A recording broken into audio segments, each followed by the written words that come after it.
Avant toute chose, je voudrais quand même féliciter l'heureuse maman d'une petite fille qui s'appelle Lolita, qui a combien de mois? 2 mois. 2 mois. 2 mois. Alors la maman se porte bien, elle est face à moi, l'enfant aussi. En pleine forme. Isabelle, ce film, il faut le dire, à lui seul, quand même, c'est une tragédie. Vous avez dit erreur judiciaire, tragédie parce que depuis ce film, Michael Cimino, qui avait tourné Les Guerriers de l'Enfer, The Deer Hunter, etc., ne tourne pas, hein, pratiquement. Il y a toute une légende autour de ce film. Il y a eu, alors je vous dis ce qu'on a lu, il y a eu des dépassements de budget considérables. On a dit que tout à coup Michael Cimino avait été pris d'une mégalomanie totale, refaisant des scènes, peaufinant son travail, etc., etc., etc. Vous avez vécu toute cette aventure extraordinaire de l'intérieur.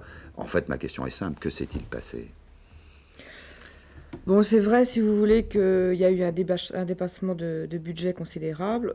On était parti pour tourner 2 mois, on a tourné 6 mois.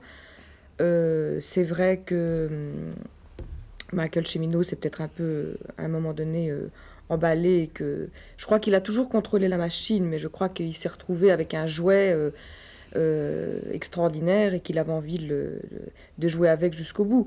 Mais c'est pas ça, c'est pas les raisons de l'échec. Je crois que les raisons de l'échec de ce film, c'est des raisons beaucoup plus profondes. Je crois que les Américains n'ont pas supporté qu'on touche à ce qui représente l'essence même de la nation américaine. Je crois que les Américains, vous savez, ils sont très patriotes en fait.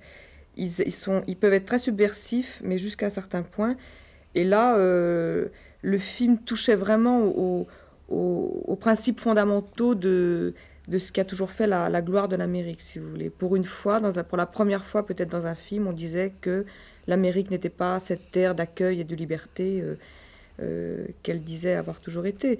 Et je crois que c'est ce qu'ils n'ont pas supporté. C'était très très manifeste dans les critiques quand le film est sorti. Vous disiez tout à l'heure erreur judiciaire, qu'entendez-vous par là? Mais je pense que la vérité sera un jour rétablie. Je pense que c'est un... Enfin, moi, j'aime beaucoup, beaucoup le film. Faut dire aussi qu'on a obligé pratiquement Michael Cimino à le couper. Le film a été présenté une première fois dans sa version longue, puis on lui a demandé de le couper, il en a coupé 1 heure. Il a été présenté à Cannes dans sa version courte, et il a été présenté en Europe dans sa version courte, avec l'insuccès que l'on sait.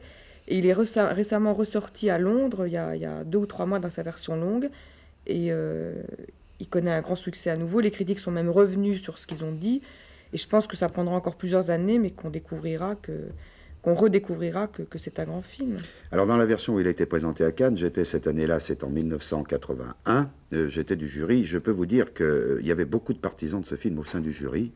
Il y a eu simplement à un moment donné un vote sur une espèce de clause de conscience. Avait-on le droit de primer un film qui avait été amputé par la production et par rapport à la version... Il a été amputé d'à peu près 1 heure, 1 heure et quart. La version longue oui. Fait 1 heure de plus.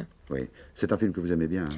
Ah, moi, c'est un film que j'adore, oui. Puis, bon, c'est vrai que pour moi, ça représentait un petit peu le rêve américain. C'est un peu le sujet du film, et que c'est un rêve qui s'est un petit peu écroulé après, parce que bon, j'ai pas eu l'occasion de retravailler aux États-Unis. C'est un souvenir, enfin, bon, vous m'avez fait la surprise de me faire écouter la musique là au début de l'émission. J'en avais les larmes aux yeux. Enfin, j'ai vu le film 4 ou 5 fois, et c'est un souvenir extraordinaire. Je peux pas expliquer pourquoi. Je me suis retrouvée là-bas pendant 6 mois, dans cette petite ville du Montana. J'ai appris à monter à cheval, j'ai appris à tirer au pistolet, j'ai appris à faire du patin roulette, enfin. Et c'était extraordinaire. En plus, j'ai été un peu catapultée là du jour au lendemain. Ça s'est fait très, très, très rapidement. Ce que je voudrais ajouter aussi, c'est que je crois que bon, le film a coûté très cher, comme vous savez. Il a coûté 40 millions de dollars.